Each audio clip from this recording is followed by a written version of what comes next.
Diriwayatkan dari Abdullah bin Umar, ia berkata, suatu ketika, aku sedang duduk di sisi Rasulullah, kemudian datang dua orang laki-laki, yang satu dari Ansor dan yang satu dari Sakif, lalu ia mendahului bertanya, maka Rasulullah bersabda, wahai saudara Sakif, sesungguhnya si Ansor telah lebih dahulu bertanya daripada engkau. Lalu si Ansor berkata, wahai Rasulullah, sesungguhnya aku yang lebih dulu. Setelah itu Rasulullah bersabda, silakan tanya apa yang ingin engkau tanyakan, atau kalau boleh, biar aku beritahukan apa yang ingin engkau tanyakan. Pria Sakif itu berkata, sungguh itu mengagumkanku wahai Rasulullah. Lalu Rasulullah bersabda, engkau ingin bertanya tentang sholat malammu, tentang rukumu, tentang sujudmu, tentang puasamu dan tentang mandi junubmu. Pria Sakif itu berkata, demi zat yang mengutusmu dengan hak, memang benar, itulah yang ingin aku tanyakan kepadamu, wahai Rasulullah. Rasulullah bersabda, tentang sholat malammu, silakan engkau sholat di awal malam atau di akhir malam, dan tidurlah pada pertengahannya. Pria Sakif itu berkata, jika aku sholat di pertengahannya, bagaimana wahai Rasulullah?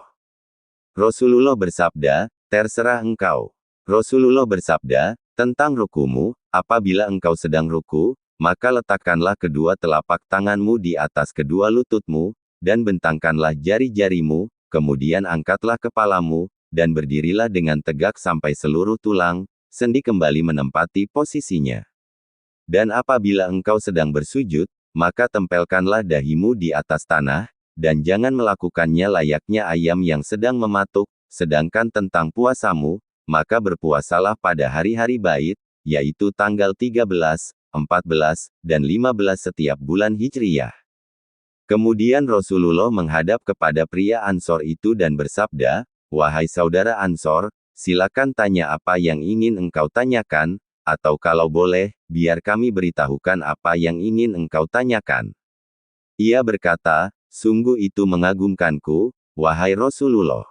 Rasulullah bersabda, engkau datang ingin bertanya tentang keluarmu dari rumahmu menuju Ka'bah, dan engkau berkata, apakah pahala yang akan aku peroleh padanya?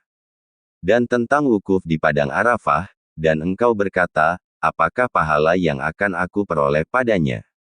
Dan tentang mencukur rambut, dan engkau berkata, apakah pahala yang akan aku peroleh padanya? Dan tentang tawaf di Ka'bah, dan engkau berkata, apakah yang akan aku peroleh padanya? Dan tentang melontar jumroh, dan engkau berkata, apakah pahala yang akan aku peroleh padanya? Pria Ansor itu berkata, sungguh benar wahai Rasulullah, demi zat yang mengutusmu dengan hak, itulah yang ingin aku tanyakan kepada baginda. Lalu Rasulullah bersabda, tentang keluarmu dari rumahmu menuju Ka'bah, maka setiap langkah kaki untamu akan dihitung untukmu satu kebajikan, dan dihapuskan darimu satu kesalahan. Dan apabila engkau wukuf di Padang Arafah, maka Allah akan turun ke langit dunia, lalu berfirman kepada para malaikat, mereka adalah para hamba-Ku, mereka datang kepadaku dengan keadaan lusuh dan berdebu dari seluruh penjuru bumi, karena berharap rahmat-Ku dan takut dengan siksa-Ku, padahal mereka tidak melihat-Ku, lalu bagaimana apabila mereka melihat-Ku? Apabila engkau memiliki dosa sebanyak butiran pasir, atau sebanyak tetesan air hujan, atau sebanyak bilangan hari dunia, maka Dia pasti akan mengampunimu.